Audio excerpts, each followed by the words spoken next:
Well, how you come here has a lot to do with who you are, and I was prayed here.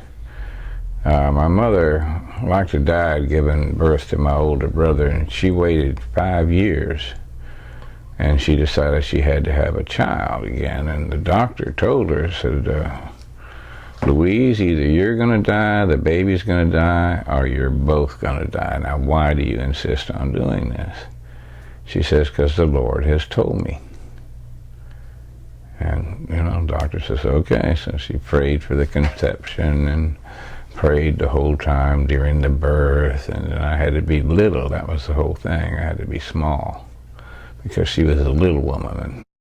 And my older brother developed real big, so she would do novenas and fast. Anyhow, I came here and I couldn't stay in my body. I had childhood epilepsy. I was just, I'm getting out of here. I was praying here.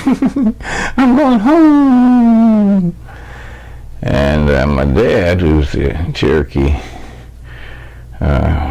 we were living right next to Love Field, so he decided, well, that's what it is. It's all these power lines. So he wanted to move away from the power lines like most Indians. And he went out to Irving, and as soon as I got out there, he bought me a Indian paint pony. I think it was for my 5th birthday. Yeah, 45. Yeah. And, no, 4th birthday, it was 49. I didn't have epilepsy after that. So for all through grade school, I was piano and singing. That was my deal. And when I started into high school, I noticed that everybody was hip on the guitars because the only guy that was playing piano was Jerry Lee Lewis, and I couldn't do all of that. So I decided I'd get a mandolin, and I could go down to Deep Ellum in Dallas, and my mom would get me stuff because that was the hawk shops, and you could get stuff cheap. I remember when I was in high school, I got myself a bowler hat and a little cane because I liked Pat Masterson to go to the speech tournaments, when you could style out. And at that time still, I was getting more towards folk, but blues, because in my high school, the big thing was blues. We were collecting John Lee Hooker, Lead Belly, Lightning Hopkins, these guys. So that was my high school music heroes, were those guys. And so I learned to play the blues by listening to those guys. And my first blues gig was after I got out of high school and into college. Performed at the campus coffee shop, and also I would go to a coffee shop called the Rubaiyat. And the owner there liked me a lot, especially I had my friend Papaw played with me, and we would play blues, and if we played Gone Fishing, he would give me a half-gallon of wine to last me for the evening, and that was my first professional gig because I was getting paid a half-gallon of wine. And as that rolled through in college, also it was like 65, they were shooting Bonnie and Clyde in Dallas, and I got to hang out with Michael Pollard. We became really fast friends because he was always looking for weed or, acid or stuff, And so when they were getting ready to have the rap party, I had what we called a salt and pepper psychedelic soul group. I had a black lead singer who played lead guitar, his little brother was the bass player, and a white drummer, and me. And we called ourselves 2187. And we played the rap party. I remember we were playing Baby Please Don't Go and Gene Hackman's Baby Please. Warren Beatty, everybody loved us. So when they went back out to the coast, Michael said, man, you ought to bring your group out here. You come out first and I'll show you around, and then I'll hook you up. And sure enough, around 66, I went out there. It was my 21st birthday, and there was a Yaqui medicine man because the town was Carlos Castanedaville at that time. And he took me on my first vision quest and gave me the name Go On and Try, which is GOAT. And then I finally got another chance, and I formed a group and was all the way up to New York. I had backing for the group. I had the best studio in Texas, Robin Hood Brian Ricardo, and he recorded it, and it was flamenco blues. That was going to be my new thing, because I had a flamenco guitar player, Mario DeBow, who was a friend of mine. So every time it would go to the blues, you'd hear the blues notes, but then over it would be the flamenco notes. It was really cool. And so we took it up to New York, and I was going to take it to Al Cooper, who I'd met working on this movie called August, September. And we were part of his group in the movie, and Al and I got to talking, and we would, I'd come to New York periodically, bring him things, he would give me stuff. I brought him Take Another Little Piece of My Heart when it was out by Aretha's sister. And he goes, ooh, I'm going to give this to Janis. Janis Joplin took it and went, bow. So I was going to bring it up there to him. And my brother got real mad. No, you're not. And then we had photographer Linda Eastman, who was just getting ready to fly across the channel to meet Paul McCartney for the first time, wanted to be the photographer for the group. No, she's not. So my little brother just totally quashed that deal. Andy Warhol was speaking at the commencement for Rhode Island School of Design. My brother went there. Andy came to a party afterwards, and I showed him this picture up here, the top one, which is a portrait I did of Andy, and he was so impressed with it. He said, I want you to come to the factory, and he gave me the factory phone number, and then he signed the back of it. And I said, I want you to design posters for me. So I'm going, well, okay. And so I started designing posters for him that he really liked. And then he said, more color. I said, well, the whole thing is that I do black, white shades of gray. He says, well, can you make them a little more 1930s modern? And I did my best, and then finally I said, okay, if you want me to do all this, you're going to have to pay me. And so he says, oh, okay. And he writes me a check for $100. And everybody's telling me, you ought to save that check. It's worth more just with his signature on it. I said, yeah, right. I'm getting the fuck out of here. I'd gotten a deal from the Steinbecks, John Jr., and yeah, they had got me to write screenplays on some of their father's short stories in his book, The Long Valley.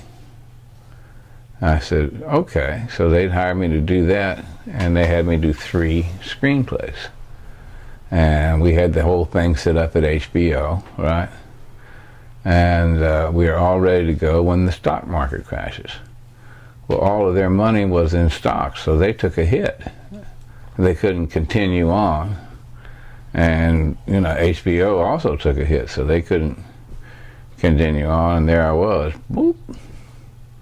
I thought I was going to be walking off this 125 gil minimum for a screenplay. That would have been a big pot of money. Back to New York with Sharon after we made her son a star. Because Karen got him this audition for Something Wicked This Way Comes, and he got the part. So after that, he was a Disney star. So she went back across the country, and we wound up back in New York, and I was like, okay, I'll go back here, now what do I do? And I started talking to my friends, and my brother came along, Kit, and he introduced me to Brian Kelly. And Brian said he would give me all the equipment, time, he would help shoot the piece. All I'd have to do is give him a script, so I did. And in the script, I'd run into Melly Mel. He was a friend of my son's because the guy that made his costumes lived right underneath us. So I run into Mel and I said, look, I'm doing this movie. You guys want to be in it? And he says, yeah. So we went over to Sugar Hill, because that's who he was with at the time. We made this whole deal with Joe Robb, and so they said, yeah, go ahead, you can take White Lines and this World War III and these other tunes. And then my friend Rassa was also close with Dylan, and we wanted to do a rap on the end of Subterranean Homesick Blues. And Dylan gave his permission for Melly Mel to add lyrics to his song. So that was pretty awesome. And you can see it on there. And we worked together to get the last verse of the new version of Mama's in the Basement Mixing Up the Medicine. And I felt really good about that. And that's where my music was at this time, was all working with Mel and with these rappers. I was blown away by what was going on. This was a movement. What changed my musical career, okay, I'd done all this other stuff. And, I thought, no. So I'm up there, and I'm with Billy Collins, who we call the Devil, and Michael Pollard. And I've been tripping. And then just all of a sudden I feel the whole room fall into the fireplace. It's like I'm in hell, and I'm going, hell.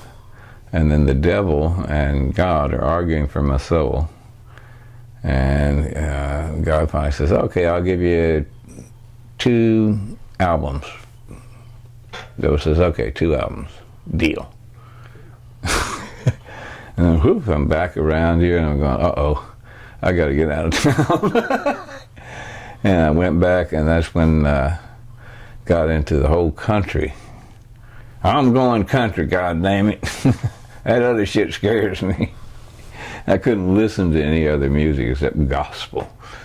Total gospel and country was all I wanted to listen to, and so I had gospel country band, and I tried to do an album a year because I wanted to get to that magic number of 2 albums and get my soul back.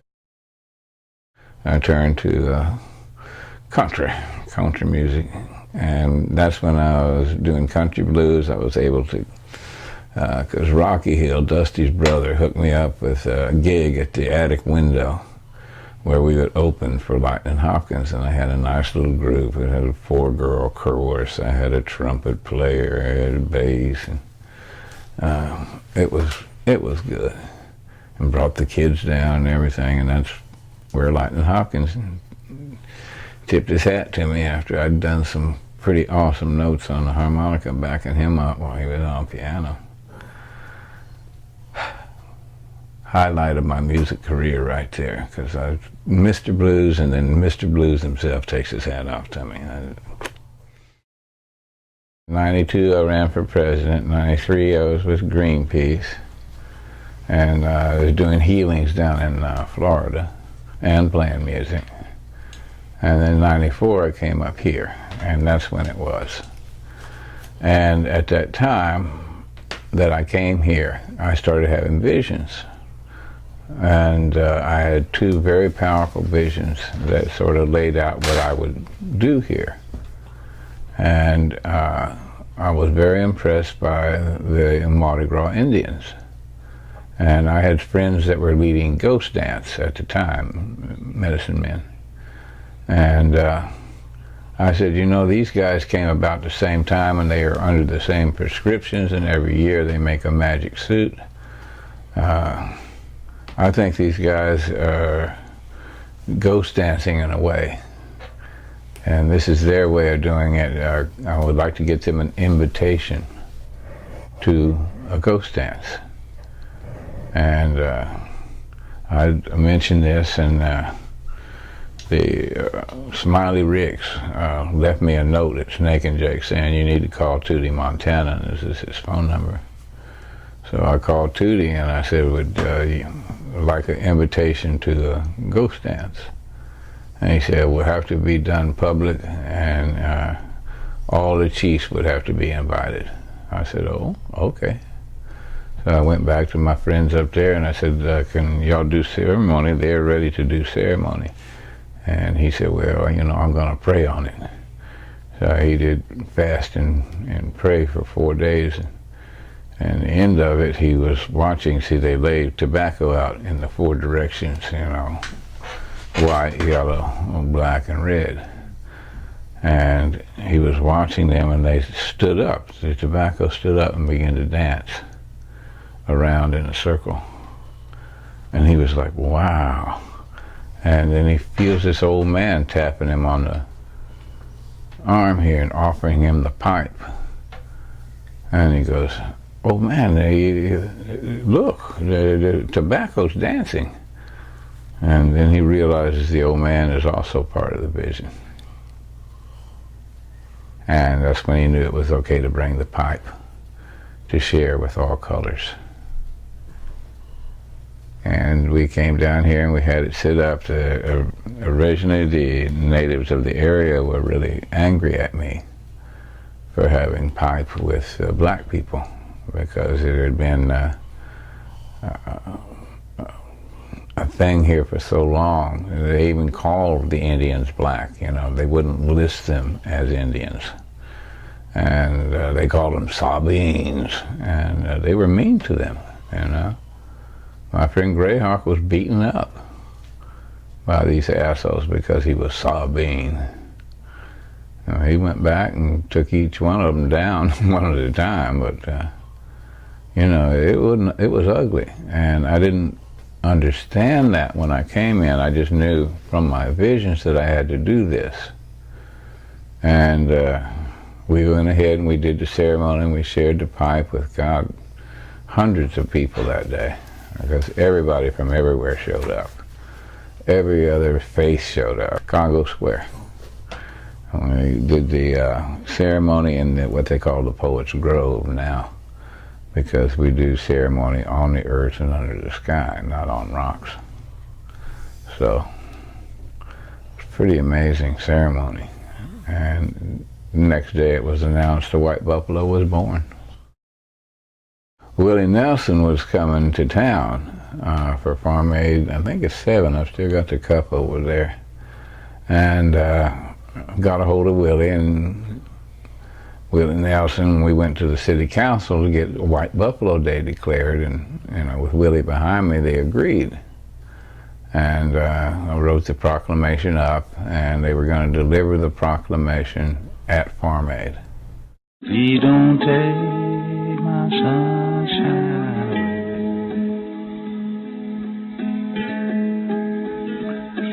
away. Well, you know the story of Andy Jackson and his Indian fighters, and how Jackson devised the Indian Removal Act. But his Indian fighters had a very peculiar preoccupation, and that was skinning the Indians on the battlefield. They used to make pants. They'd be able to take an Indian and skin him from the hip down and make themselves a pair of pants.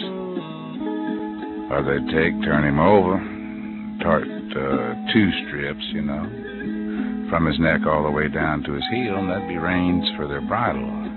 This was, of course, to strike terror into people's heart, but it sort of became a joke. And hence the phrase Redskins. 600 bodies were mutilated. That they skinned those Indians. They skinned every man, woman, child, baby. They skinned them. And it's in the congressional record. And I went, oh God. And then I found out that Jackson's men used to do that as a terror weapon. And they would skin the Indians on the battlefield. And they'd ride back to town. Now, oh, here comes Jackson's men wearing them red skins. Ah, hoo, hoo, like jiggy. People were that ignorant, and they became fashionable. Things made from Indian body parts became Indian tit tobacco pouch was highly prized. I even saw one in the Texas Ranger Museum in Waco. They were everywhere. And they were high priced at the time.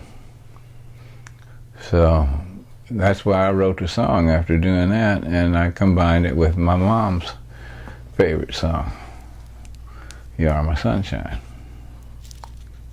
So that's how that song came about. I was challenged by the Mohawk Princess to write a song about the genocide. And she loved it. Orville's always loved it. He said it's the best song I ever wrote. People are scared. I mean, I've even sent it to Indian activists, and they won't touch it. You know, well, if that's true, yeah, it's true. Go look in the Congressional Record, and the first time that I played it was on John Sinclair's show here in New Orleans, the New Orleans Music Show. And people were pulling off the road crying. They called me while I was there. And John was doing a show up in Washington, D.C. at the time. So he wanted to take the Redskins up there and all the backup. And this art gallery had this thing, it played Redskins. You could go around and see all of these, you know, the congressional records and this and that. You could see all the facts to back it up. And that kept going, and we had gotten the city of Washington on board to change everything when 9/11 happened. Eventually I ran into Dr. John. I had been promoted to the advisory council of Jazz Fest by Miss Roxy Wright. And so I'd run into Doc at the backstage thing, and he knew about me, and he gave me his phone number and said, you know, call me, I want to talk. Anything about the White Buffalo, I'll do it. I said, okay. And so I had to get up really early because I was doing bars. I was cleaning bars for my living and still doing music on the side.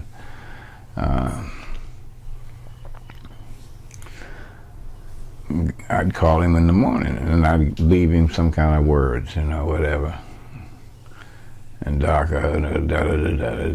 so, but he never would call me back. So I went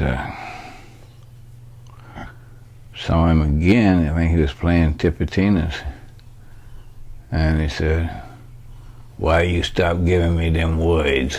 I said, well, you didn't call back. I don't have to call you back. You keep giving me them words. I like your words.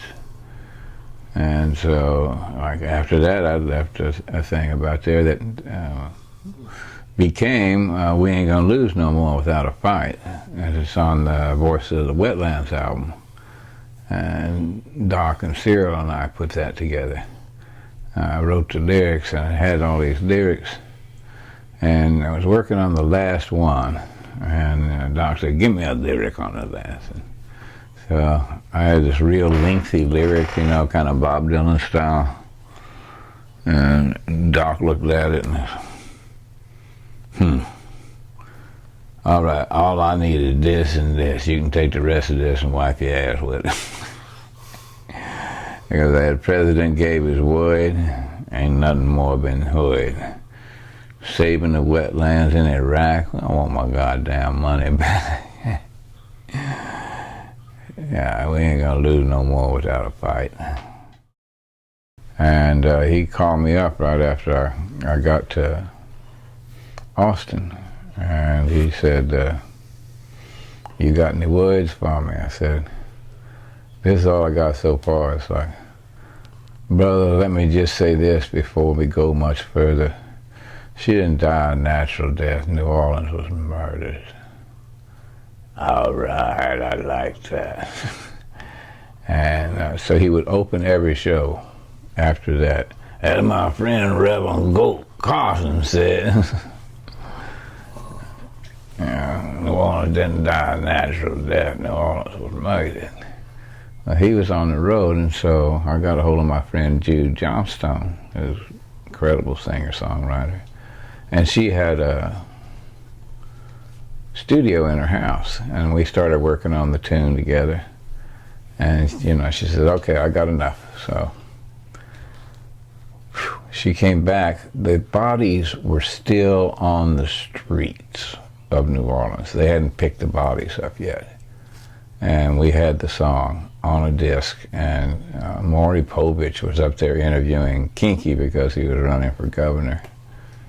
And I gave him a copy of the tune and asked him what he thought about what was going on down in New Orleans, because it was still creepy. And he was just like shaking his head, you know. It's like no one understood what Bush did there, why he did it.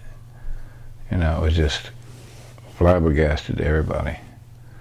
Stacked these people up like they're on a slave ship. What's wrong with y'all? You know, and I had to speak afterwards to the children, because everybody was going, New Orleans deserved it, and there was all those abortions, you know, and that hurricane looked just like an embryo. Oh, shut the fuck off. I said, you know, God didn't knock that levee down. Bush knocked the levee down, children. God ripped the top off the Superdome so y'all would have at least some fresh air to breathe, because they had no electricity. That means no air conditioning. So I said, God looked out for y'all. You know, Bush and his people didn't. You know, that barge run through that levee. That's what the hell happened. You know, talking about a big flood. It happened under a blue sky. You know, I wrote a whole song because Doc and I were talking about it. So that was one of the songs that didn't get on the album, but it was pretty powerful. So Under a Blue Sky, because everything happened under a blue sky. We knew that we were nominated. I didn't expect us to win because it's a really controversial album. I mean, we came out and said it, you know, more than once. Called George Bush a bitch. You know, I didn't think that was lie, but it did. You know, and Doc was on the road. He wasn't going to come in if they weren't going to let him play a tune. So he said, I don't play, I don't go. And so it was people from the record company that accepted the award. Well, I've come more and more to consider myself a healer. That's what I was prayed here for. And I think that's what all my music and my art gives people a healing. I know a lot of people got healed from City to Care for God. You know, that's a powerful piece. And I know that a lot of people got healed from the Leonard Peltier album. You know, that I got the NAMI, Native American Music Award. And going way back to when I told you I was like in the hell there in God, and I finally got the 2 albums, so my soul is no longer involved in trying to get 2 albums. I've got them both. There they are. Okay, I'm free to just be a healer. And I think that was always my calling. And like I say, everything I do in association, whatever art, whatever song, whatever sounds that I make, you know, through Baby Bell and these others, it's all about that. And the more I do the healings, the more I'm focused on the healings, the stronger the healings have gotten. You know, it's very powerful, I think. I don't know. I think I would like most to be remembered as a force for good here in the city of New Orleans, bringing people to their roots and, you know, making people see we're not different, you know, really, you know. It's only one race, human race.